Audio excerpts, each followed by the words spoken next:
All the best. Please welcome all the participants. Good afternoon, Now, sir. good morning. Good afternoon, sir. Good afternoon, sir. And it is the third day of the second week of the training program. And there is some changes in the schedule that we have already shared with you.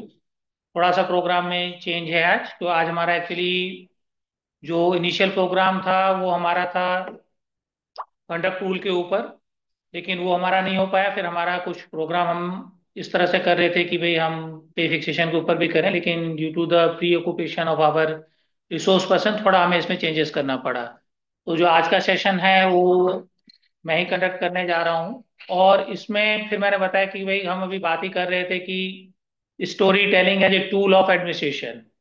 तो वो हमारा एक informal talk था, कोई formal नहीं था। तो आज हम जो इस सेशन में बातें करेंगे वो हम अपने से ही रिलेटेड बातें करेंगे और कोशिश करेंगे कि भाई जो हमारा एक जर्नल नो हो है, क्योंकि आपको हम लोगों ने बताया कि जो 21 है उस दिन हम आप लोगों का टेस्ट भी लेने जा रहे हैं। और टेस्ट जो है अब तक के जो हमारे 2 वीक्स के सेशन होंगे उसके बेसिस पर ये हमारा टेस्ट होगा कि जो भी हम लोगों ने अब तक जो है अपने रिसोर्स पर्सन के द्वारा जो हमारे को बातें कही गई हैं उसको हमने कितना ग्रैप्स किया है। उन्हीं से रिलेटेड जो है क्वेश्चनरी होगी और उसी के ऊपर हमारा एग्जाम होगा और परफॉर्मेंस जो है वैल्यूएशन होगा कि भाई हम लोग कितना सीख पाए हैं। क्योंकि जैसे अभी हमने ग्रुप में भी शेयर किया है, ऑलमोस्ट हम लोग देख रहे हैं कि भाई 12 to 14 से ज्यादा पार्टिसिपेशन नहीं हो पा रही है। जो नंबर ऑफ पार्टिसिपेंट है वो रोल मैंने कल भी बताया था कि 29 है, लेकिन ना हमारे पास कोई कम्युनिकेशन आ रहा है ना पार्टिसिपेंट जो एक्टिवली पार्टिसिपेट कर रहे हैं। तो एक सोरो स्टेट ऑफ सिचुएशन है। तो मैं सबसे ये रिक्वेस्ट करूंगा कि भाई मेक इट पार्टिसिपेटिव, आप लोग ज्वाइन कीजिए जो हम अरेंज कर रहे हैं। अपने व्यूज भी हमसे शेयर कीजिए जिससे हम इसको जो है आगे बढ़ा सकें। तो मैंने बताया कि भाई हम सब लोग जो हैं ऑलमोस्ट एडमिनिस्ट्रेटर हैं और एजुकेशनल इंस्टीट्यूट से ही जुड़े हुए हैं, जहाँ तक मेरा ये मानना है। तो बीइंग एन एडमिनिस्ट्रेटर भाई हमें दूसरों के लिए क्या करना है, हमें क्या क्वालिटीज होनी चाहिए, कैसे हम अपने इंस्टीट्यूशन को चलाएंगे, क्या क्या स्टेप्स लेंगे, ये सारी बातें हम अब तक करते हुए आ रहे हैं। लेकिन कुछ बातें ऐसी हैं कि बीइंग एन इंडिविजुअल एम्प्लॉय जो हमारे लिए भी बहुत इंपॉर्टेंट है कि भाई बीइंग इन द इंस्टीट्यूशन क्या क्या चीजें जो है हमारे लिए जो है एज ए एम्प्लॉय जो है जरूरी हैं। जैसे अगर मैं सर्विस बुक की बात करूं, पर्सनल फाइल की बात करूं, लीव रूल्स की बात करूं, एलटीसी की बात करूं, तो ये एक ऐसा एरिया है जो टॉप टू बॉटम जो है हर एक को अफेक्ट करता है। और मेरे ख्याल से थोड़ी बहुत नॉलेज जो है हर को इस बारे में होनी चाहिए। और बीइंग एडमिनिस्ट्रेटर तो हमारे पास तो भाई लोग आएंगे भी, हो सकता है कि we are not in the establishment, we are in the finance, we are in the other fields, लेकिन being at the administrative position जो हमारी सबऑर्डिनेट स्टाफ होगा वो एक्सपेक्ट करेगा कि भाई हमारे साहब को तो ये बातें पता ही होंगी और हम उनसे पूछें तो हमें गाइड कर पाएंगे। और मैंने बताया कि एक इंस्टीट्यूशन में जो है मल्टी डायमेंशनल होना ही पड़ेगा। गवर्नमेंट ने तो आपको पता ही है कि भाई जो क्लास 4 की डेफिनेशन है उसी को एबोलिश कर दी है। अब गवर्नमेंट जो है वो एमटीएस का कंसेप्ट लेके चल रही है। जो मल्टी, अगर मैं बात करूं तो भाई मल्टी टैलेंट गवर्नमेंट बात करती है कि एक एम्प्लॉय को ये नहीं कि एक आप पर्टिकुलर वर्क एरिया में है। जैसे पीछे भी इन चीजों को बताया गया था कि भाई एक जॉब सिकनेस आ जाती है कि हम एक जगह काम करते हैं तो हमें ये लगता है कि यार अब यहीं पे जो है प्रमोशन भी यहीं पे मिल जाए और टाइम भी यहाँ पे कट जाए। दूसरी जगह जाने पे या चेंज जो है ये एक नेचुरल ह्यूमन फिनोमेना है कि हर कोई चेंज को रेजिस्ट करता है। अगर आप लोगों को याद होगा कि जब इंडिया में कंप्यूटर राजीव गांधी जी के टाइम में जो है आना शुरू हुआ था तो ये बातें उठने लग गई कि भाई अब तो जॉब चली जाएंगी, कैसे सीखेंगे। और उस टाइम में बहुत सारे लोग थे, शायद I was one of them, कि हमें ये लगता था कि टाइपराइटर ही अच्छा है। लेकिन आज देख लीजिए part and parcel of the life हो चुका है। इसी तरह से मेट्रो आई तो ये सारी बातें हुई कि भाई कैसे होगा, मेट्रो सक्सेस नहीं होगी, लेकिन आज देख लीजिए दिल्ली की लाइफलाइन बन चुकी है। तो बहुत सारी चीजें हैं जो हमें अपने बारे में पता होनी चाहिए, इंस्टीट्यूशन के बारे में पता होनी चाहिए। एक अच्छे एडमिनिस्ट्रेटर होने के साथ साथ हमें ये भी पता होना चाहिए कि हमारे को क्या क्या बेनिफिट जो है बीइंग इन द सिस्टम जो है, या क्या क्या चीजें हैं जो हमारे अपने जॉब से रिलेटेड जो है डॉक्यूमेंट्स या जो रिक्वायरमेंट्स है वो हमें फुलफिल करनी पड़ती है। तो अगर मैं सर्विस बुक से ही शुरुआत करूं तो हम आज इसको इंटरेक्टिव सेशन बनाएंगे। कोई हम आप पीपीटी, मैं कोशिश करूंगा कि एक आध पीपीटी आपके साथ शेयर करूं। तो मैं पहले अरविंद कुमार जी से रिक्वेस्ट करूंगा कि सर्विस बुक के बारे में बताएं कि क्या जानते हैं कि भाई एक एम्प्लॉय के रिलेशन में सर्विस बुक की क्या इंपॉर्टेंस है और क्या क्या हम चीजें उसमें कवर करते हैं। सर जो सर्विस बुक में है ना, उसमें कर्मचारियों का पूरा वो होती है सर्विस का रिकॉर्ड की उनका कब इंक्रीमेंट लगता है, उनका अपॉइंटमेंट कब हुआ है, वो पूरा डिटेल होती है सर उसमें। और कुछ सर्विस बुक के बारे में? बस सर इतना ही पता है सर। Sir, हाँ जी। sir, service book is a permanent record of an administrative office where all the service records of employee are kept in a chronological manner. Whatever incidents have gone through his service period will be recorded in that service book. Hmm.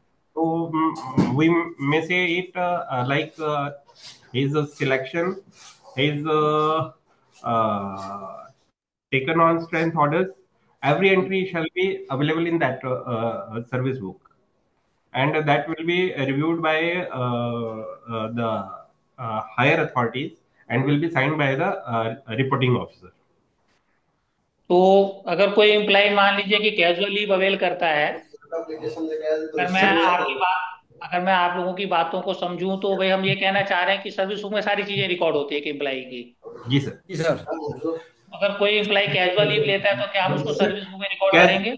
Sir, no. Casual नहीं sir, leaves नहीं are sir. normal leaves which are yeah, sure, which are meant for contingent requirements, and they are total 10, out of which 2 are RH.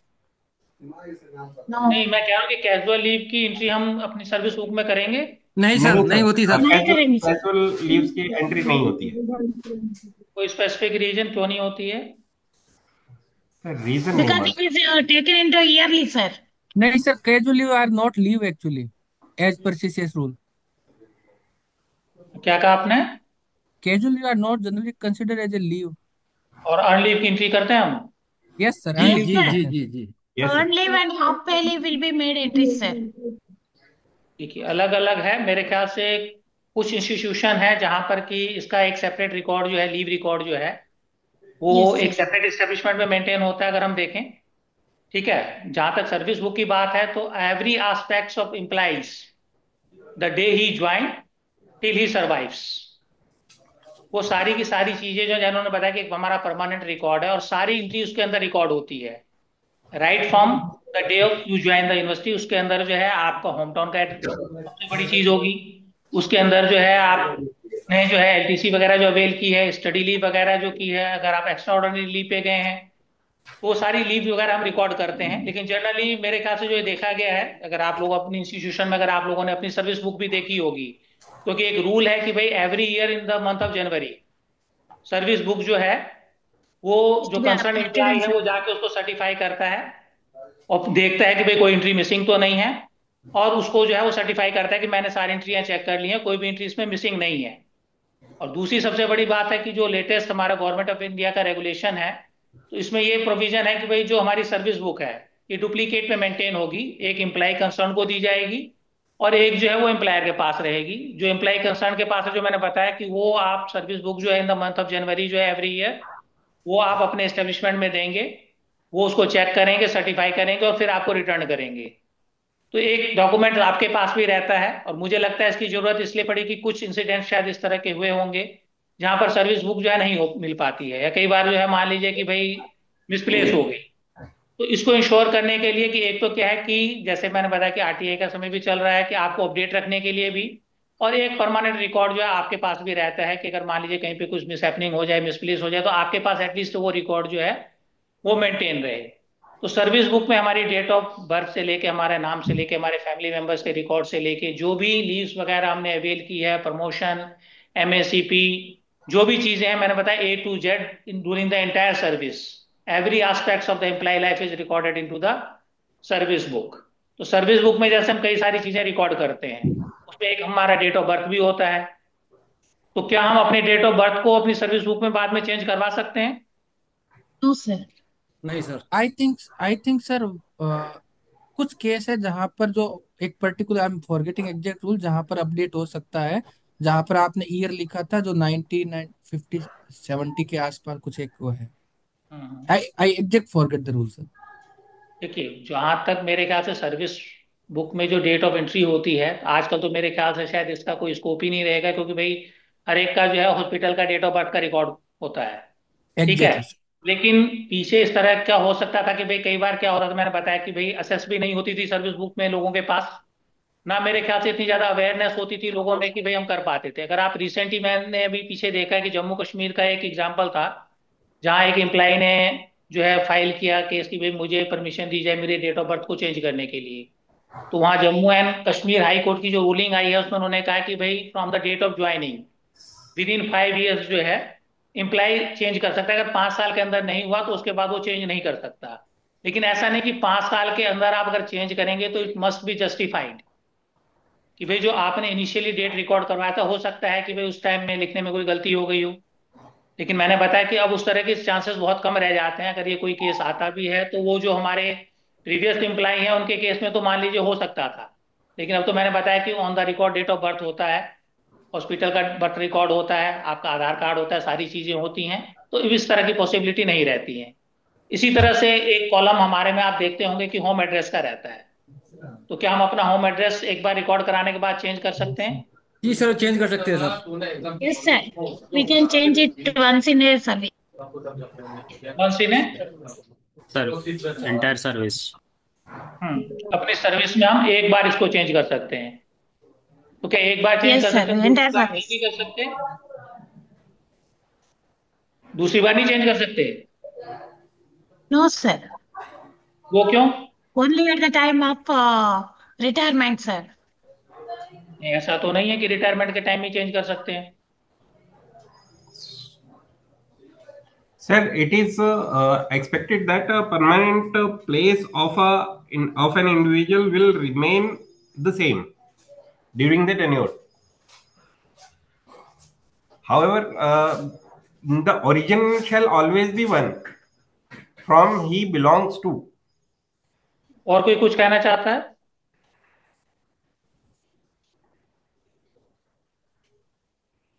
Local address may be changed, but hometown address change once in a service. तो ये बिल्कुल ठीक है कि जो कहा कि हम अपने लाइफ टाइम में ये ऑप्शन दिया गया है कि एक बार जो है हम अपने जो है होम टाउन को चेंज कर सकते हैं। लेकिन उसके लिए कुछ प्री लेड डाउन कंडीशंस हैं जी सर। कि आप जो है ये उसमें रिक्वेस्ट देंगे और बताएंगे कि भाई मैंने जो है अपना प्लेस अब यहाँ से यहाँ पर चेंज कर लिया है और अब मेरी अपनी विलिंगनेस है कि मैं वहीं पे सेटल होना चाहता हूँ।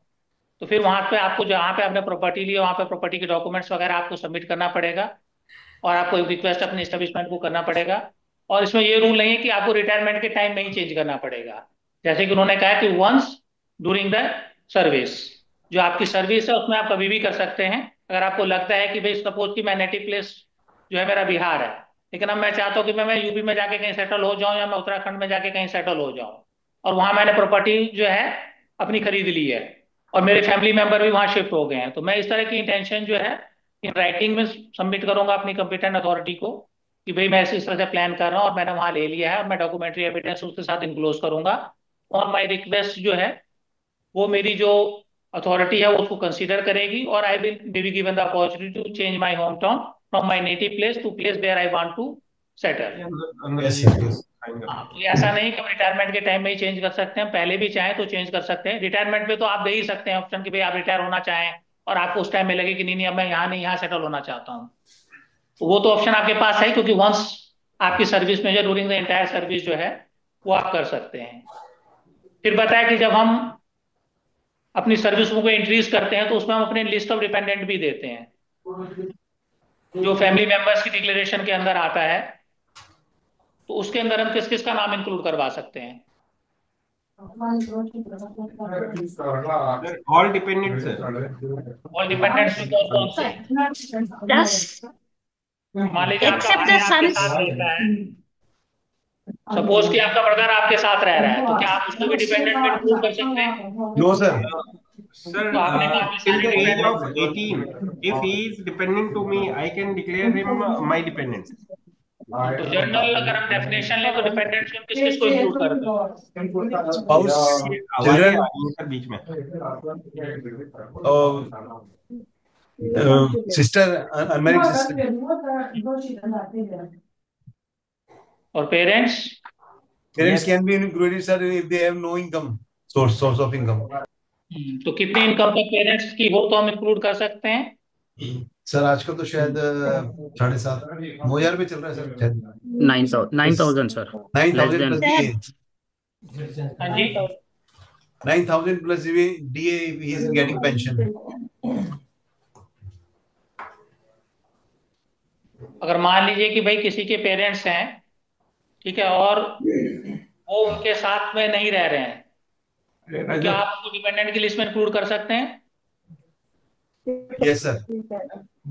यही सर कर सकते हैं not supposed to be a dependent में, pensioner, पर sir. उनको उनकी जो मंथली इनकम है वो 9,000 से कम होनी चाहिए। Yes. बिल्कुल शिव जी ने No, they बिल्कुल are. सही बोला है। ठीक है, पेरेंट्स साथ में रहें या ना रहें ऐसी कोई कंडीशन नहीं है।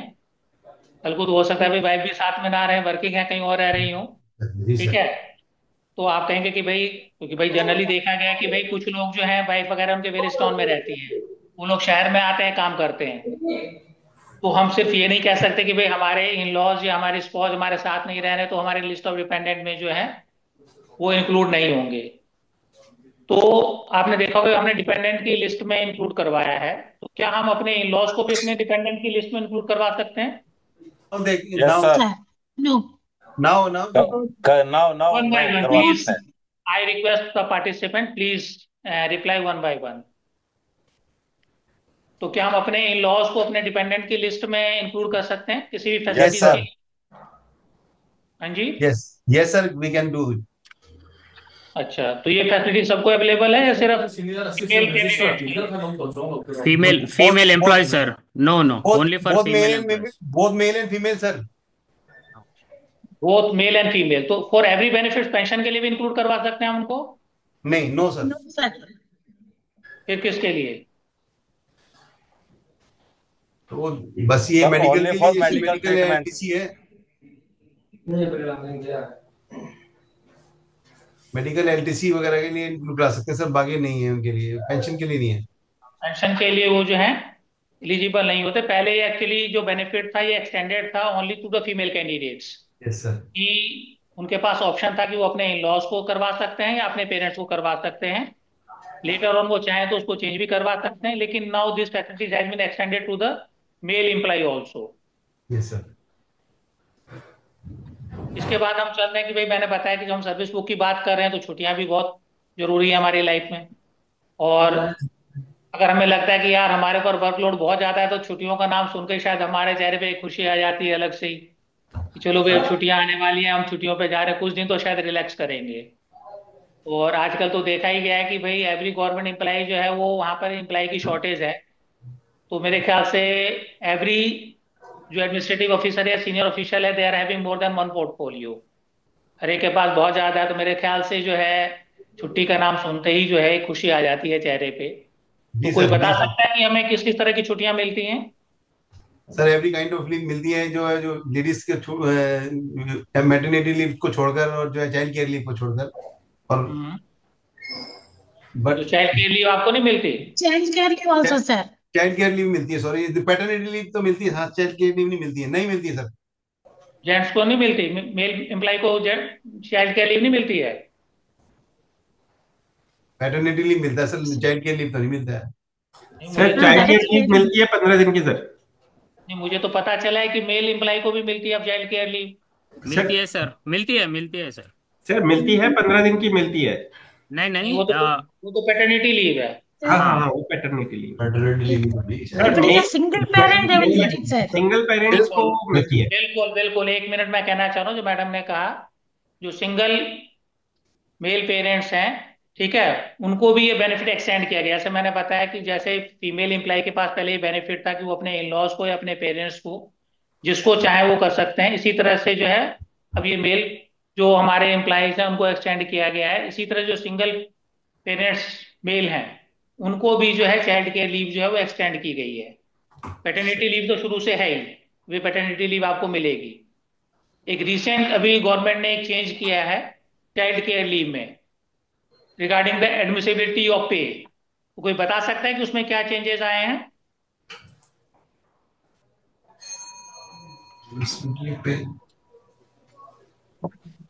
Sir, I think first 350 days they will get full pay. After the 350, they will be getting 80% of their pay. It's 365 days. Yeah, sorry, 365 days. 365. Yes, 365. ठीक है, Only तो हाँ 80% they will get, sir. Initially तो they will get, ये 2017 में आया था changes जो है। Yes sir, yes sir. Initially उनको जो है फुल पे पे मिलेगा। और यहाँ पे की डेफिनेशन क्या है? The pay what they were drawing before proceeding on the leave, वही मिलेगा। तो जब हम एम्प्लॉय हमारे इस तरह के मैटरनिटी लीव पे या मान लीजिए आपके जो है चाइल्ड केयर लीव पे जाते हैं, तो क्या उनको इंक्रीमेंट मिलेगा उस पीरियड में? Will they be eligible for the increment when they proceed on the child care leave? Yes, yes yes. Sir. Sir, on that day. Cash benefit भी उनको मिलेगा? Cash? कैश बेनिफिट मिलेगा सर। कैश बेनिफिट मिलेगा No, उनको? no, sir. On the day of reporting the duty only they will get, sir. Yes, quietly right said madam. Madam ने बिल्कुल सही कहा है। मैंने क्या बताया कि जब भी आप लीव की डेफिनेशन पढ़ेंगे, जब भी आप चाइल्ड केयर लीव या मैटरनिटी लीव या किसी भी लीव पे प्रोसीड करते हैं, तो उसमें क्लियर कट लिखा होता है कि ही विल बी एलिजिबल, जो भी हमारी पे के साथ हमारे को लीव सैंक्शन होती है, कि he will be eligible for the leave but he was drawing at that time proceeding on the leave। जब आप लीव पे प्रोसीड कर रहे थे उस टाइम में जो पे ड्रॉ करते हैं, वही लीव जो पे है आपको मिलती रहती है। तो पे वो पूरी मिलती है, लेकिन क्योंकि इसके साथ साथ जो है अदर हमारे साथ जो है रेलिवेंट रूल होते हैं पे के, जिसमें एक हमारा टीए का रूल है।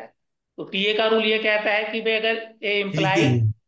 ठीक है, he should attend at least one day in office in a month to be eligible for the travelling allowance. तो क्योंकि जब आप लीव पे प्रोसीड करते हैं तो आप ऑफिस ज्वाइन नहीं करते हैं, तो टीए की एलिजिबिलिटी आपकी जो है उस पीरियड में नहीं बनती। आपने रिसेंट कोविड में देखा होगा, जब गवर्नमेंट ऑफिसेस बंद हो गए थे और वर्क फ्रॉम होम का ऑर्डर आया था, उस टाइम में गवर्नमेंट ने ये अपनी डायरेक्टिव्स निकाली थी, इंस्ट्रक्शंस आई थी कि भाई जिन्होंने वन डे भी किसी मंथ में जो है ऑफिस में ज्वाइन नहीं किया है, तो they will not be entitled for the TA. तो जो भी आप पे ड्रॉ कर रहे होते हैं before proceeding on the leave, वही आपको पे मिलता है, एक्सक्लूडिंग टीए। जो फिर मैडम ने कहा, मैडम ने बिल्कुल सही कहा कि you will get the cash benefit from the day you will join the office, you will resume your duty, और वो कैश बेनिफिट उस दिन से आपको मिलना होता है। लेकिन हाँ, आपको इंक्रीमेंट का लॉस इस पीरियड में नहीं होता है। एक नॉशनल। वर्ड है हमारा नॉशनल इंक्रीमेंट। तो जिस डेट पे आपका इंक्रीमेंट ड्यू होता है, वो इंक्रीमेंट आपको जो है उस दिन मिल जाता है, ठीक है। लेकिन उसका कैश बेनिफिट जो है वो तभी से अकर होगा when you will resume your duty. तो मैडम ने बिल्कुल सही कहा कि डेट ऑफ ज्वाइनिंग के बाद से ही आपको जो है उसका बेनिफिट मिलेगा। लेकिन हाँ, इंक्रीमेंट का नुकसान नहीं होता है, वो आपको मिल जाता है। तो मैंने बताया कि कोई मोस्ट ऑफ हम लोग जो हैं वो एजुकेशनल इंस्टीट्यूशन से ही हैं। तो कोई यूएल के बारे में बताएगा?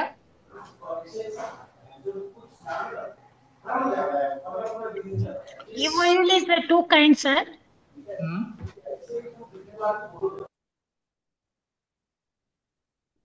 One person can take on private affairs and on the medical.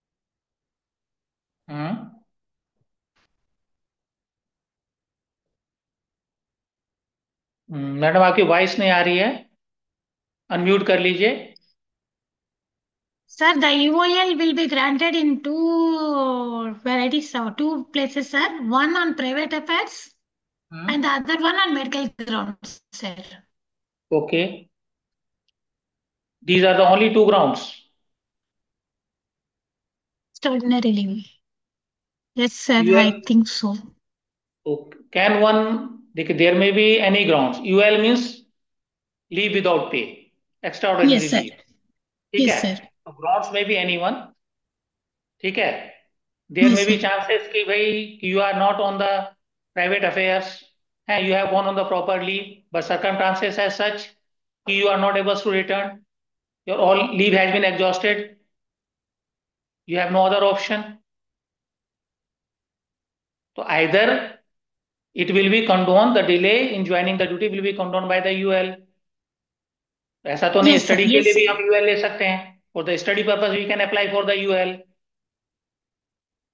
तो अगर आप मान लीजिए आपके पास अर्न लीव भी है, मेडिकल लीव भी है, तो क्या तभी आप जो है यूएल अप्लाई कर सकते हैं? No, Yes, sir, sir. we can apply. Yes, sir, we can apply. हाँ जी, कोई और बताना चाहेगा? Sir, if there are some unavoidable circumstances, one can apply for EOL. जैसा कि आप बोल रहे थे कि कोई ऐसे सर्कमस्टेंसेस हैं जिनको कि अवॉइड नहीं किया जा सकता, तो उसके लिए वो ईओएल अप्लाई कर सकता है। हम्म। नहीं, अगर आपके पास मान लीजिए अर्न लीव है, जी जी। तो क्या फिर भी आप जो है यूएल के लिए अप्लाई कर सकते हैं? No sir. लेकिन ये कहाँ लिखा हुआ है कि नहीं कर सकते हैं? भाई आपके पास छुट्टियां हैं और आप चाहते हैं कि मैं यूएल पे ही प्रोसीड करूं। सर वन शुड कोई अपनी सैलरी क्यों छोड़ना चाहेगा जब उसके पास ईएल है? ये तो इन भाई बहुत, मैंने क्या बताया, मैंने इसीलिए बताया कि फर्स्ट आई जस्ट रिकॉल की being in the educational institute. अब मैं एक आपको सिंपल सा एग्जांपल बताता हूँ। ठीक है, एक फैकल्टी हैं, ठीक है, भाई मान लीजिए उनको जो है कोई असाइनमेंट मिला है जो कि बहुत इंपॉर्टेंस का है, और उन्होंने रिसेंटली ज्वाइन किया है। अब उनके पास उतनी अर्न लीव नहीं है, या 15 या 20 ही अर्न लीव है, ठीक है, और वो 10 दिन या 15 दिन के असाइनमेंट पे जाना चाहते हैं, तो वो उनके अपना वो है कि भाई ठीक है, मैं अपनी अर्न लीव को वो नहीं करूंगा। तो ऐसा नहीं है कि भाई आपके पास अर्न लीव है तो आप यूएल अप्लाई नहीं कर सकते हैं। अर्न लीव होने के बाद भी आप जो है यूएल को अप्लाई कर सकते हैं। ऐसा कहीं भी नहीं लिखा हुआ कि आपके पास अगर यूएल आप अप्लाई करना चाह रहे हैं तो अर्न लीव नहीं होना चाहिए। ये क्लियर हुआ? जी सर। ये आप कहीं भी देखेंगे तो ये कहीं भी मेंशन नहीं है कि आपके पास अगर अर्न लीव है तो आप यूएल अप्लाई नहीं कर सकते हैं। आप चाहें तो आप अपना यूएल जो है अप्लाई कर सकते हैं, अर्न लीव आपकी पड़ी रहेंगी। जिस पीरियड में आप नहीं जाएंगे वो पीरियड आपकी जो है वो काउंट नहीं होगी। सर मैं एक कंडीशन रखता हूँ, क्या उसके अंदर कोई भी इंडिविजुअल चाइल्ड केयर लीव पर जा सकता है? बताइए। अ, हम ये मानते हैं कि कोई फैमिली के अंदर कोई डिस्प्यूट्स हो गए, वाइफ हम्म। एंड और हुआ ये कि बच्चे जो है मेल के पास रह गए, hmm. And they are in the state कि they are not going to cohabit, hmm. मतलब एक साथ रहने वाले नहीं है। Now the all the responsibilities of the family is with the male person, hmm. Can he apply for child care leave? देखिए उसमें क्या है मे कि जो it be single considered? Single parents का आप कंसेप्ट देखेंगे तो सिंगल पेरेंट्स में सिंगल पेरेंट्स है। ठीक है, यहाँ इतना डिटेल में इस चीज को डिफाइन नहीं किया गया कि भाई फैमिली डिस्प्यूट हो और वो अलग रह रहे हैं। ठीक है, तो उस केस में क्या होगा, जनरली तो जब तक कोर्ट से डिक्री नहीं आता है डाइवोर्स का तब तक वो सेपरेट माने नहीं जाते हैं। सर मान लीजिए केस चल रहा है, मैं वही ऑल। कह रहा हूँ ना कि मान लीजिए कि भाई जब तक कोर्ट से डिक्री नहीं आती है तो आप तो दोनों डाइवोर्सी माने नहीं जाएंगे। तब तक जी तो जी आप हस्बैंड वाइफ ही हैं। वो ठीक है कि भाई आपको जो है वहां पर कोर्ट ने जो है, आपको अगर कोर्ट ने दे दिया कि भाई बच्चे की देखभाल यही करेंगे, जी जी ठीक है, तो उस केस में अगर ये प्रूफ है कि भाई वाइफ आपके साथ नहीं रह रही हैं, आप अकेले हैं, और कोर्ट ने आपको जो है बच्चे का जो है वो दिया है कि भाई बच्चे का जो है केयर यही करेंगे, तो उस जी। केस में आप अप्लाई कर सकते हैं। जो और आपकी अथॉरिटी होगी वो चाहे तो उस केस में उसको कंसीडर कर सकती हैं। बिल्कुल सर, बिल्कुल सर। Thank you sir. लेकिन कोई कोर्ट का डिग्री या वो होना चाहिए। एक मिनट जी। Just minute.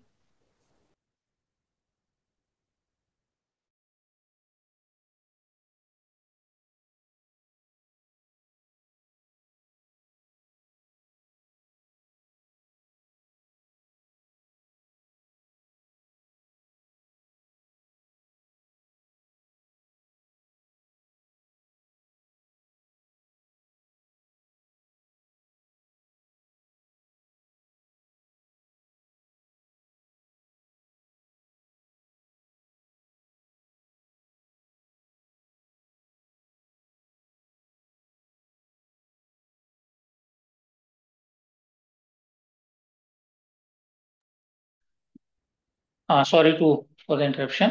अच्छा, तो ये बताइए कि जब हम यूएल अवेल करते हैं, मान लीजिए किसी ने अवेल कर लिया यूएल, तो कोई 3 कंडीशन या 2 कंडीशन आप बता सकते हैं जबकि यूएल क्वालिफाइंग काउंट होगी?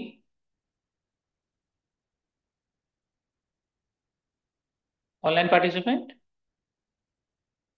Yes sir. कब कब?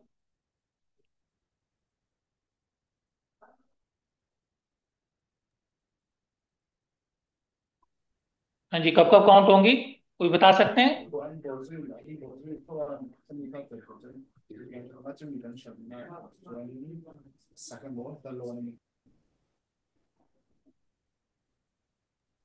No idea sir. तो देखिए, अभी जैसे एक तो कंडीशन मैंने आपको बताई कि when situations are such and the आपके बियॉन्ड कंट्रोल है, ठीक है, आप मान लीजिए अपने गांव में गए, मैंने बताया कि भाई आपने ज्वाइन किया है, आपने छुट्टी ली, आपके पास कुछ छुट्टियां जमा थी, आप अपने गांव चले गए और वहां पे फ्लड आ गया या अर्थक्वेक इस तरह का हो गया और सारी जो है ट्रांसपोर्टेशन के मीन्स बंद हो गए। अगर मैं कोविड का एग्जांपल लूं, ठीक है, गवर्नमेंट ने ट्रेन वगैरह या ट्रांसपोर्टेशन बिल्कुल बंद कर दी कुछ दिनों के लिए, तो you are not able to come back, और आपकी छुट्टियां भी मान लीजिए खत्म हो गई, तो उस केस में when situations are beyond your control, उस केस में जो भी लीव अवेल होती है तो वो भी जो है क्वालिफाइंग सर्विस काउंट की जाती है। इसी तरह से अगर आप स्टडी पर्पज के लिए यूएल लेते हैं तो वो भी आपकी जो है क्वालिफाइंग सर्विस काउंट होती है।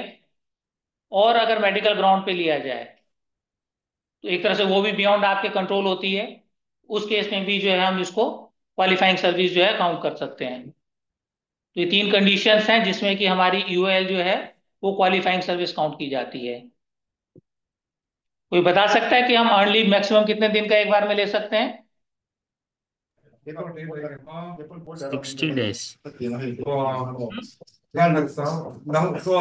चलिए 60। मैं एक पीपीटी आपको दिखा रहा हूँ, ठीक है, हम लीव के बारे में बात कर रहे हैं तो मैं एक पीपीटी जो हमारा पुराना है मैं वो आपके सामने शेयर कर रहा हूँ लीव रूल्स के बारे में।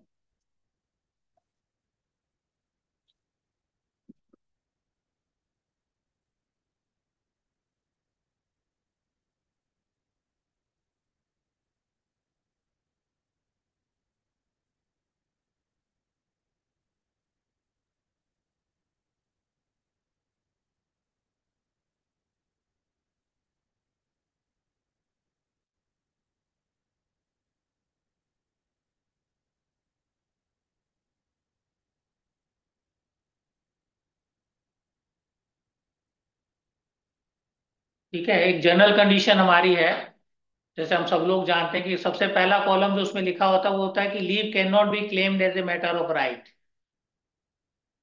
और when exigency of service rule require, the leave of any kind may be refused or revoked by the competent authority competent to grant it।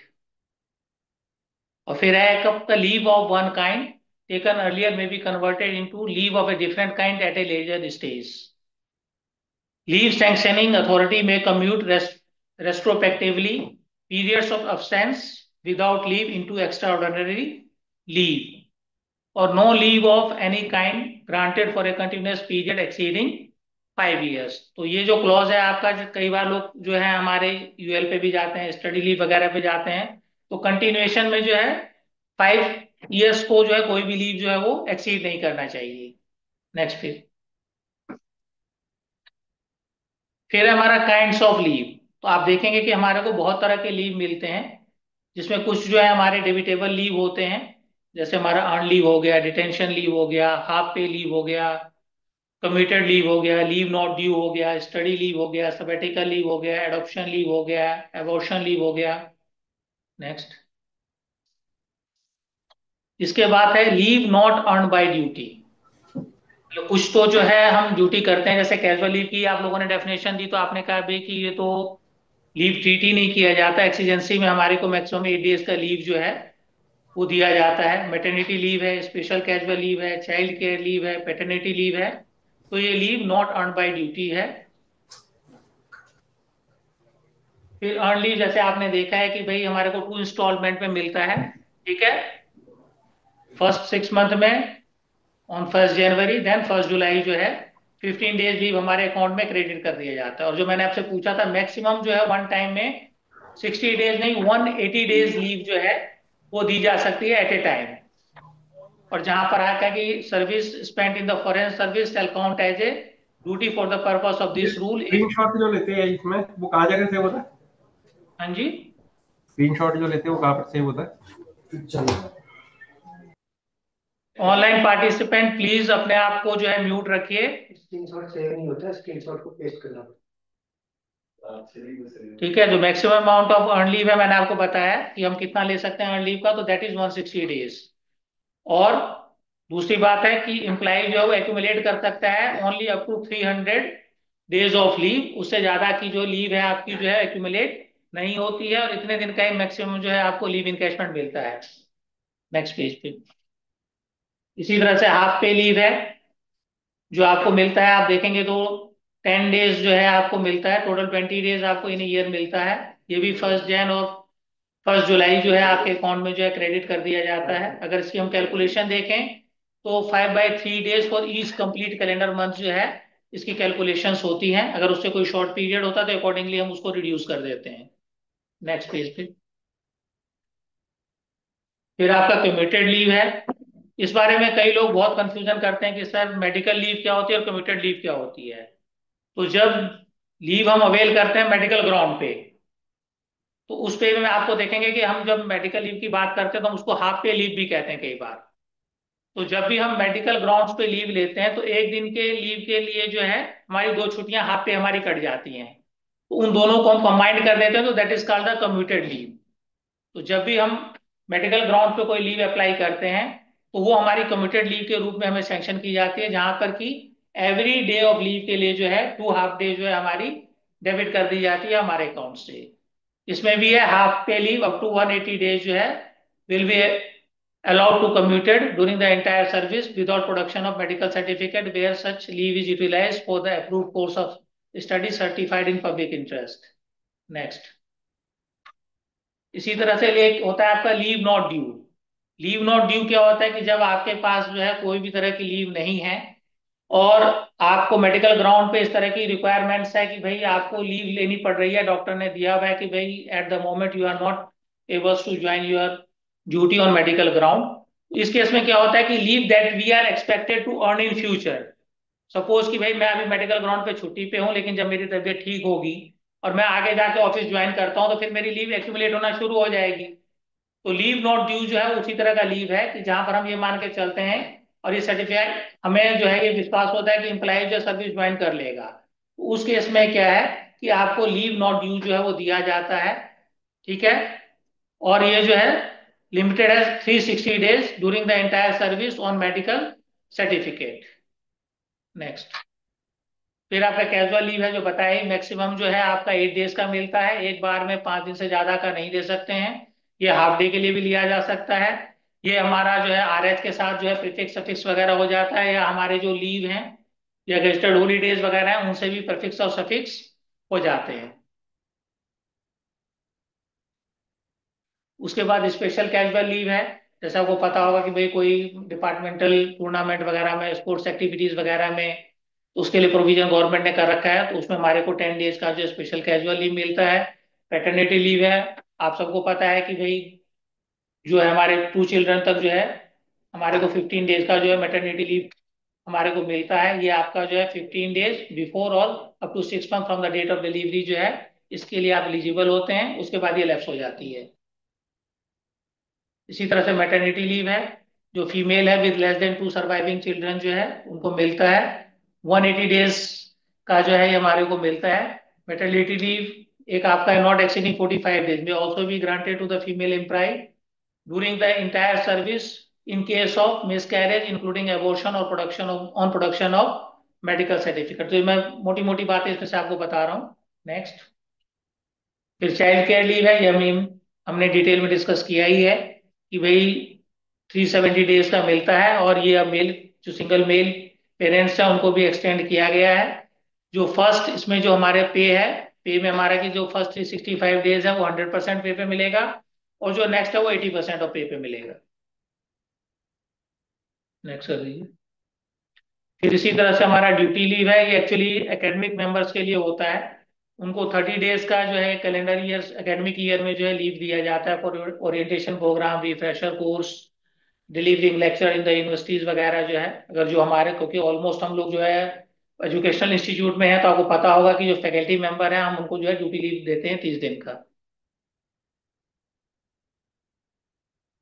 Next, फिर एक स्टडी लीव है। स्टडी लीव आप जानते हैं इसमें दोनों ही हमारे टीचिंग और नॉन टीचिंग दोनों ही जो हैं वो एलिजिबल होते हैं। इसमें अलग अलग कंडीशंस हैं, ठीक है। और जो सैलरी वगैरह है आपको मिलेंगी, मैंने आपको बताया कि the pay you were drawing before proceeding on the leave, वही पे आपको मिलती है।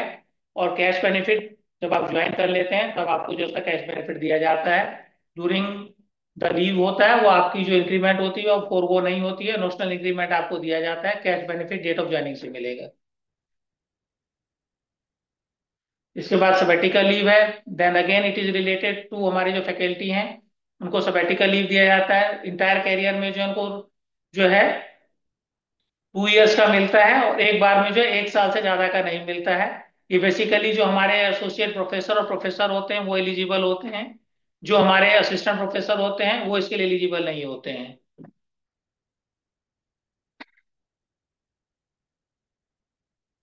ठीक है, ये कुछ रेफरेंस है जहां से हमने ये चीजें उठाई थी। नेक्स्ट, ठीक है, that is all in this session of the leave rule. तो अभी हमने जो है बातें यहाँ पर की, तो मैंने बताया कि हमने सर्विस बुक से स्टार्ट किया, हम उसके बाद लीव पे आए। अब थोड़ा बहुत जो है हम एलटीसी के ऊपर डिस्कस कर लेते हैं, क्योंकि एलटीसी भी मेरे ख्याल से एक बहुत इंपॉर्टेंट टॉपिक है, और ऑलमोस्ट सारे एम्प्लॉयज जो हैं हम उसको अवेल करते हैं। कोई बता सकता है कि भाई एलटीसी के लिए कौन एलिजिबल होता है?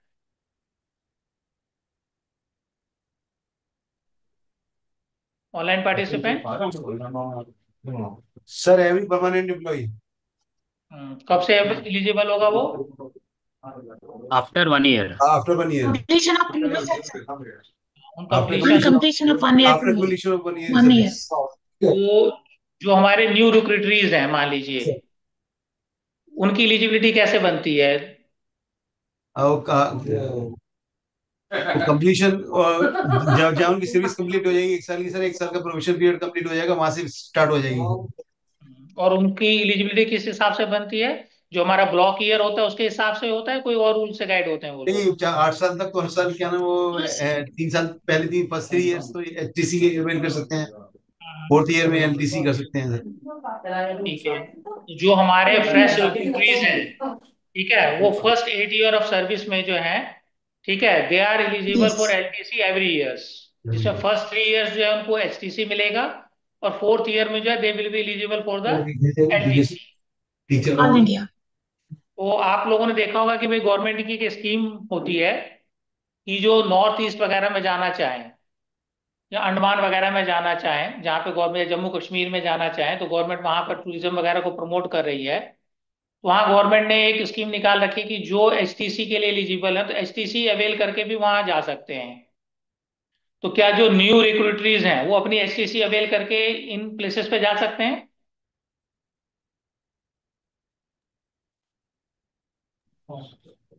जा सकते हैं सर। No. जा सकते हैं। कॉन्फिडेंट? जा सकते हैं। जा सकते हैं?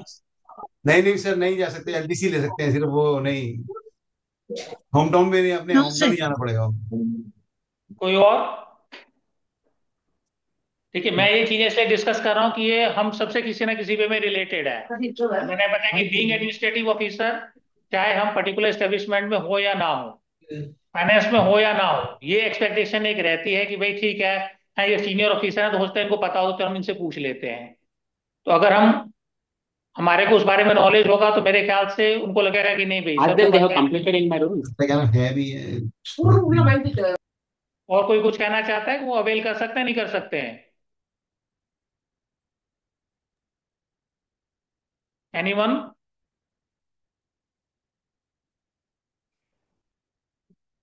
राधेश्याम जी? जा सकते हैं।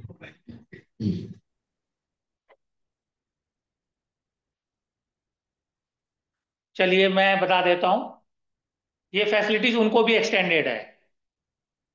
अगर मान लीजिए आप एसटीसी के लिए एलिजिबल हैं और गवर्नमेंट ने जो स्कीम निकाल रखी है, तो इवन न्यू रिक्रूटरीज होने के बाद भी, क्योंकि उसमें ये कहीं नहीं है कि भाई वो न्यू रिक्रूटरीज है या वो ब्लॉक ईयर में कवर्ड है, पुराना एम्प्लॉई है, सिंपल है कि जो भी एसटीसी अवेल करके उस प्लेसेस पे जाना चाहता है तो वो जा सकता है।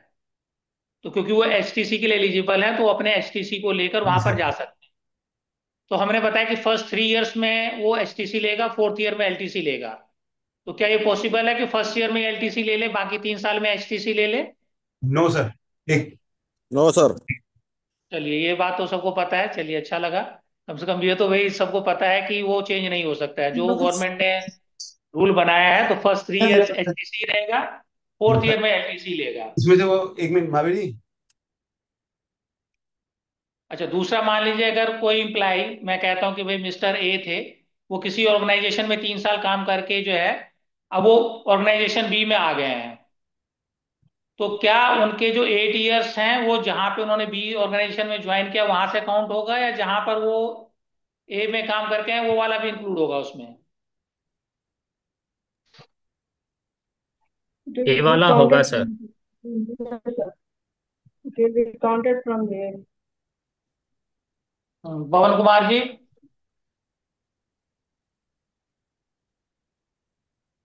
भाई ये तो देखिए इंडिविजुअल एम्प्लॉय से भी रेलिवेंट है। ये नहीं है कि हम जो है गवर्नमेंट ऑर्गेनाइजेशन में काम कर रहे हैं, एस्टेब्लिशमेंट में काम कर रहे हैं, तभी पता हो। तभी मैंने बताया कि आज हम अपने बारे में बात करेंगे कि बीइंग ए एम्प्लॉय हमें क्या क्या बेनिफिट एक्सटेंड है, और हमारे को क्या क्या चीजें पता होनी चाहिए while in service. Doctor Shailesh Chaturvedi ji, आप कुछ कहना चाहेंगे?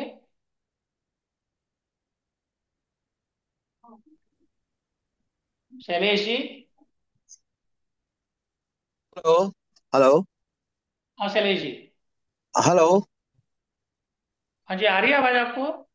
हाँ सर, थोड़ा डिस्टरबेंस है एक्चुअली। मैं आउट ऑफ स्टेशन हूँ तो गाड़ी में हूँ, तो थोड़ा नेटवर्क का इश्यू आ रहा है सर इधर। अच्छा अच्छा। हेलो। चलिए, कोई कोई बात नहीं। हम दूसरे पार्टिसिपेंट के पास चलते हैं। मकेला जी। हेलो। जी।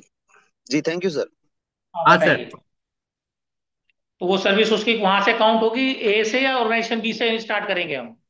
Sir, नहीं it नहीं is सर, नहीं सर, एक्चुअली अगर वो एक सर्विसेज में ऑलरेडी ज्वाइन हुआ है, अगर वो आफ्टर 3 इयर्स वो जा रहा है दूसरा हाँ, मैं ये कह रहा ऑर्गेनाइजेशन हूँ में। कि भाई वो अपनी सर्विस काउंट नहीं करवाता है। मान लीजिए कि मैं ग्रुप ए में, एक जगह मैं ऑर्गेनाइजेशन ए में था और मैं ऑर्गेनाइजेशन बी में आ गया, और मैं हाँ कहता हूँ कि भाई मेरी सर्विसेज ग्रुप ए की ना काउंट की जाए, और मैं जो है ग्रुप बी में आ चुका हूँ, तो क्या जब मेरी एलटीसी की जो एलिजिबिलिटी शुरू होगी, तो उसमें जो मैंने सर्विस रेंडर की हुई है वहां पर, वो काउंट होगी या नहीं होगी?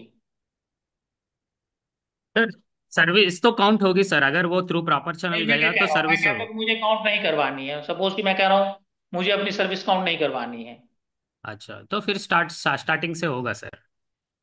नहीं, दोनों ही कंडीशंस पे मैंने फिर बताया कि कुछ कंडीशंस जो है वो साइलेंट होती है।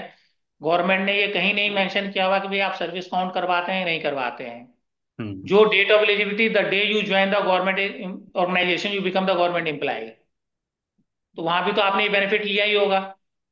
हाँ हाँ। अगर मान लीजिए वहां 3 साल आप रह के आए हैं, तो भाई हो सकता है एक्सेप्शनल केसेस है, एवरीवेयर किसी ने अवेल ना भी किया हो, लेकिन मैंने वहां भी किया होगा अवेल। और मैं जब ऑर्गेनाइजेशन बी में आऊंगा मैं वहां भी अवेल करूंगा। ठीक है। तो जब हम इस तरह के बेनिफिट्स अवेल करते हैं, तो first day we join the government organisation, वो 8 इयर्स की जो कंडीशन है that start from then and there. तो वहीं से वो हमारी कंडीशन जो है शुरू हो जाती है, और ये सारी चीजें हमारी काउंट होती है उसके अंदर। Okay okay sir, okay sir. ठीक है। अब दूसरा हाँ हम आते हैं कि भाई जो हमारे पुराने एम्प्लॉइज हैं जो काम कर रहे हैं, जो हमारे और आपकी उम्र में हैं, ब्लॉक ईयर हाँ। हम कैसे काउंट करते हैं? अभी कौन सा ब्लॉक ईयर चल रहा है? 21-24 sir. 21-24. कोई और बताना चाहेगा? सर 2020 से 2024, नहीं सर 2022 से 24, सॉरी सर 2022 से 25। 24।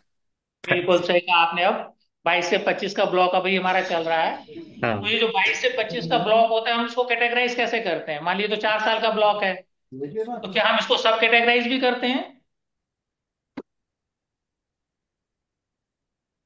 सर 2-2 साल में करते हैं सर। 22, 23, 24, 25। ठीक है। तो मान लीजिए किसी ने 22-23 में हो गया, तो वो एलटीसी कब लेगा और एचटीसी कब लेगा? क्योंकि It will आपको be याद हो, extended for 1 more year, sir. नहीं नहीं वो भी मैं नहीं कह रहा, आपको पता होगा कि भाई ड्यूरिंग द 4 ईयर ब्लॉक से, जैसे मैंने कहा कि हम इसको 2 साल के सब ब्लॉक में डिवाइड कर देते हैं, तो ड्यूरिंग 4 ईयर्स हमें एक एलटीसी मिलता है और एक एचटीसी मिलता है। तो हम कब एलटीसी लेंगे और कब हम एसटीसी लेंगे? क्या हम पहले वाला जो शुरू वाला है उसमें एलटीसी लेंगे या लास्ट वाले में एलटीसी लेंगे? Sir not, it is not necessary. आप किसी एक ब्लॉक में, सब ब्लॉक में आप एचटीसी ले लो, दूसरे वाले में We आप can take home any town ले one सकते of हो। them. और होम टाउन, चलिए, और जहाँ ऑल इंडिया उसमें भी आप होम टाउन जा सकते हो। बिल्कुल। चलिए, ये तो आपने अच्छा बताया कि भाई देखिए, जो हम सब ब्लॉक में डिवाइड करते हैं 2 इयर्स का, तो ऐसी कोई कंडीशन नहीं है कि हम एलटीसी कब लेंगे और एसटीसी कब लेंगे। क्या मान लीजिए कि भाई 2022-25 में किसी ने 2023 में एक ले लिया, तो क्या वो 24 में भी ले सकता है? सर अगर वो 23 वाला पिछले ब्लॉक ईयर का कैरीड फॉरवर्ड है तब वो चॉइस में ले सकता है। अगर कैरी फॉरवर्ड नहीं है और इसी एलटीसी का वो एलटीसी है तो दूसरा नहीं ले सकता सर। नहीं, 24 में क्यों नहीं ले सकता? क्योंकि क्योंकि वो मैंने आपको बताया कि भाई 22 और 23 का एक ब्लॉक है सॉरी, और एक 24 से 25 का ब्लॉक है। नहीं नहीं, आपके दो आपने ब्लॉक 22 से है। 26 बोला, मुझे 22 से 26 सुनाई दिया सर। नहीं नहीं, 22 से 25 अभी हमारा हाँ, ब्लॉक चल 22 रहा से है ना। 25 है तब ले लेगा सर, 23 और 24 में ले सकता है, कोई नहीं दिक्कत नहीं। नहीं, अगर वो 22 से 26 का भी होगा मान लीजिए, तब भी अगर मान लीजिए कि भाई हमारा ब्लॉक तो दो ही बनेगा ना, एक 22 से 23 बनेगा, एक 24 से 25 बनेगा। जी जी। तो अगर हाँ, किसी ने मान लीजिए कि 23 में लिया है, तो तो वो 24 में ले 24 लेगा। में एलिजिबल होगा। नहीं, ले लेगा, एक सब ब्लॉक में हाँ, एक अलाउड है सर। तो ऐसा नहीं है। तो और दूसरी कंडीशंस की मान लीजिए कि भाई एक, Sir, हाँ जी, बताइए, कोई कुछ कहना चाहता है?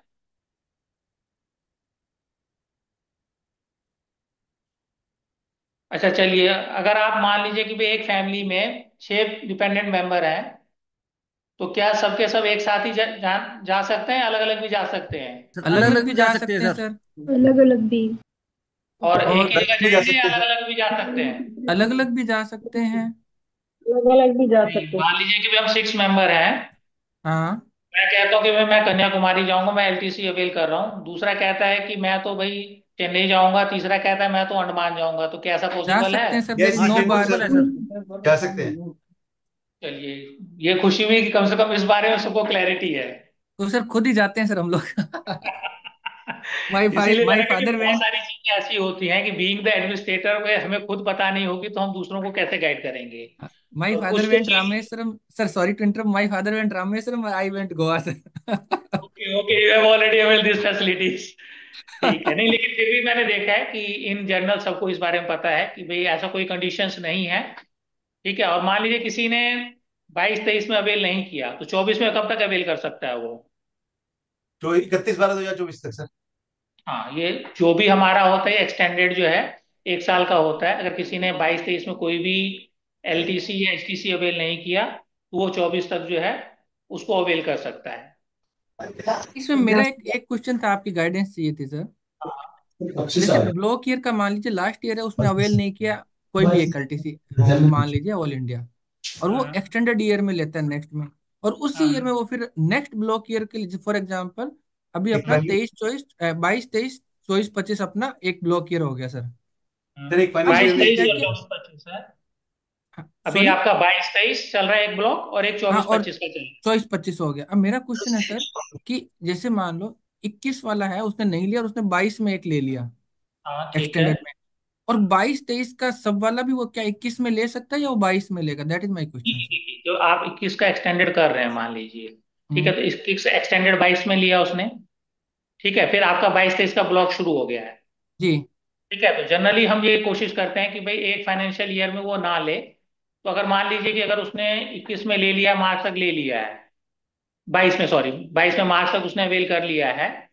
ठीक, और वो चाहे तो अप्रैल में, देखिए अगर आप रूल पोजीशन पे जाएंगे तो कहीं भी ऐसा नहीं लिखा हुआ कि वो नहीं ले सकता है, रूल साइलेंट है।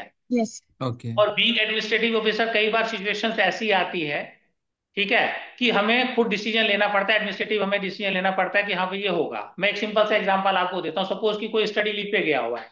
हम्म। अब वो, उसके घर में किसी की मान लीजिए कि डिवाइस हो जाती है, और वो आपको बोनाफाइड मैनर में इन्फॉर्म कर देता है कि भाई मेरे घर में इस तरह की घटना हो गई है, और मैं इस पीरियड में जो है स्टडी नहीं कर पाया। तो आप क्या करेंगे? कहेंगे नहीं, आपकी स्टडी लीव जो है ब्रेक हो गई? तो नहीं, उस केस में क्या है कि आपको एक एडमिनिस्ट्रेटिव डिसीजन लेना पड़ेगा कि ठीक है भाई, कि अगर आपने हमें इन्फॉर्म किया उस पीरियड में आप स्टडी नहीं कर पाए, या अगर आप किसी रेगुलर कोर्स ऑफ स्टडी में थे, आपने वहां कॉलेज अटेंड नहीं किया, तो जो अदर काइंड ऑफ लीव है जो परमिसेबल है वो आपकी डेबिट हो जाएंगी। इसी तरह से एलटीसी के बारे में ये कहीं भी नहीं लिखा हुआ कि 1 साल में आप कितनी बार ले सकते हैं, नहीं ले सकते हैं। अगर गवर्नमेंट एक्सटेंडेड का प्रोविजन दे रही है, तो अगर आपने जो एक्सटेंडेड 22 में लिया है तो ऐसा कहीं नहीं है कि आप 22 में दोबारा नहीं ले सकते हैं। आप 22 में भी उसको अवेल कर सकते हैं। लेकिन जनरली हम इंश्योर करने की कोशिश करते हैं कि ठीक है अभी वो आपने मार्च तक ले लिया, तो अप्रैल ऑनवर्ड्स जो है अगर आप दोबारा लेते हैं तो हम आपको दे देंगे वो। Is it clear? हाँ यस सर। सर। मेरे ख्याल से कहीं बिजी हैं, प्रतीक जी पूछ रहे थे। और कोई कुछ पूछना चाह रहा है?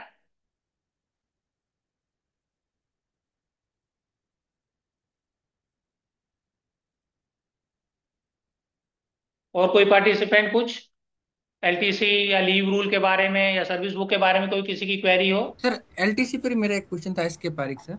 हाँ जी।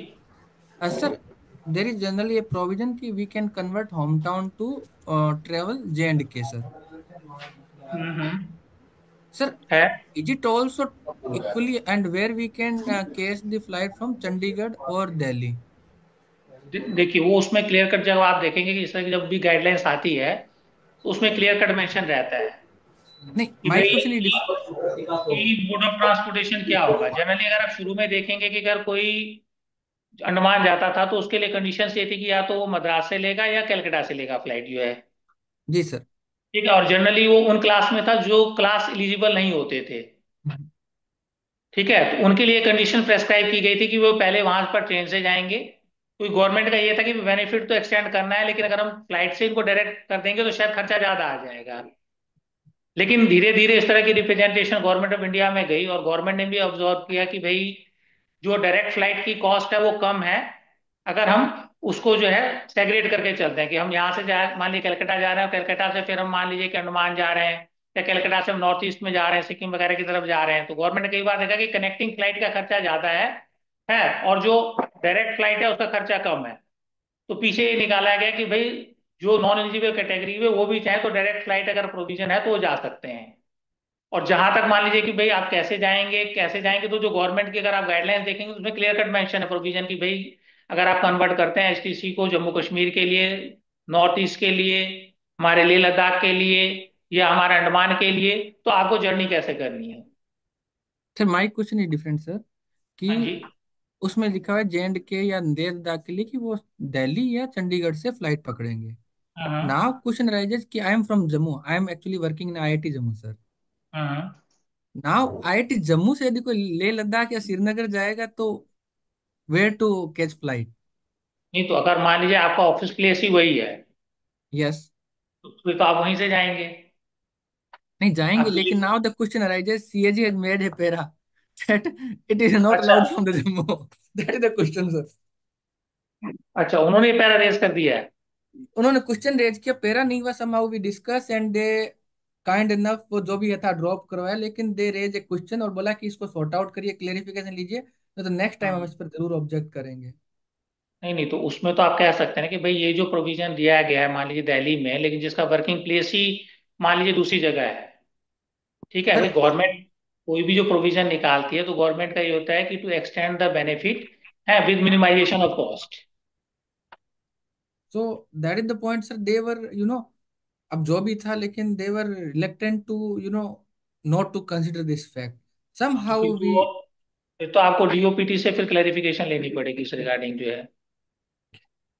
मतलब there is no such guideline exist. नहीं, मैं क्या बता कि देखिए मैं बता कि बहुत सारी चीजें क्या होती हैं कि वो मैटर ऑफ इंटरप्रिटेशन पे आ जाती है। जैसे उन्होंने आपको मैटर ऑफ इंटरप्रिटेशन पे ही आपको उन्होंने ये किया कि भाई उसमें लिखा हुआ है, जी तो जी how you read the book. मैंने क्या बताया, जैसे मैंने आपको एलटीसी का ही बताया कि ये कहीं नहीं लिखा हुआ कि एक साल में आप 2 बार नहीं ले सकते हैं।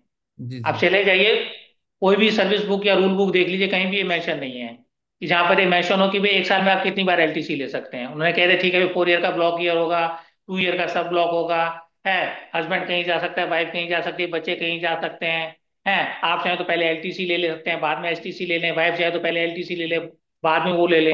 लेकिन ये कहीं भी मेंशन नहीं कि एक साल में आप 2 बार एलटीसी या एसटीसी ले सकते हैं नहीं ले सकते हैं। वहां पे साइलेंट है, तो साइलेंट है तो भाई ठीक है वहां पे मैटर ऑफ इंटरप्रिटेशन आएगा। तो फिर ये है कि भाई जिस ऑर्गेनाइजेशन में हम काम कर रहे हैं वो उसको कैसे इंटरप्रिटेशन कर रहे हैं। Thank you sir, thank you sir, thank you sir. ठीक है, किसी का और कोई क्वेरी है? Good afternoon sir. हाँ जी। सर मैं HNB गढ़वाल यूनिवर्सिटी से हूँ। सर मैं ये कहना था कि अगर एक बार LTC में सर एक ब्लॉक में अगर फ्रेश एम्प्लॉय है, फ्रेश रिक्रूट, तो वो अगर अपने सेल्फ के लिए सर वो पहले LTC अवेल कर लिया और फैमिली के लिए सर वो LTC क्या सेपरेटली अवेल कर सकता है सर? उसमें क्लियर कट मैच है। अगर आप LTC रूल की देखेंगे तो उसमें कहीं भी ये नहीं कि आप साथ साथ जाइए। Okay.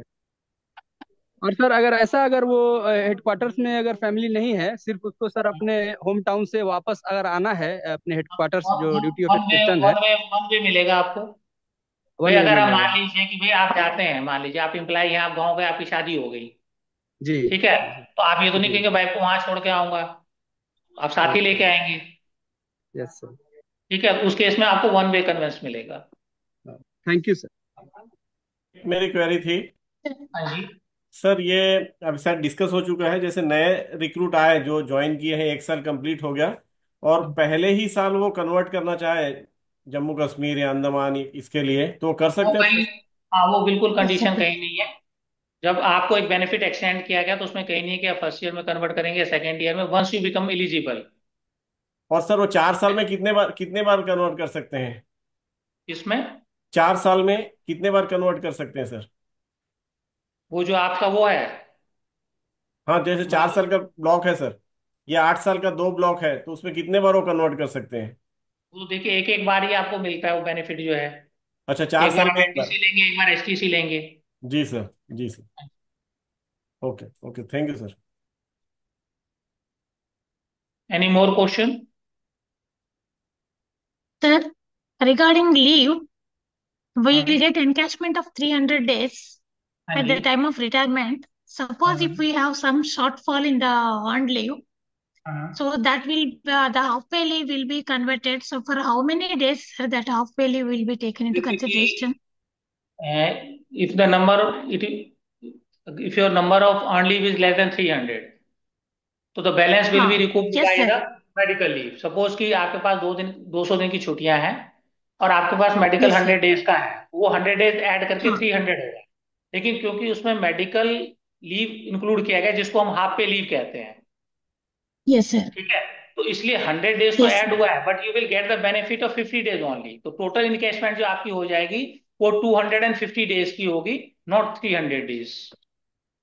Okay. But the 100 days will be taken as the half pay leave. मतलब टोटल हम उसको जो है काउंट करके 300 तो कर देंगे कि 200 वो था, 100 का हमने मेडिकल ले लिया, बट मेडिकल लीव जो है वो आपकी हाफ पे लीव होती है।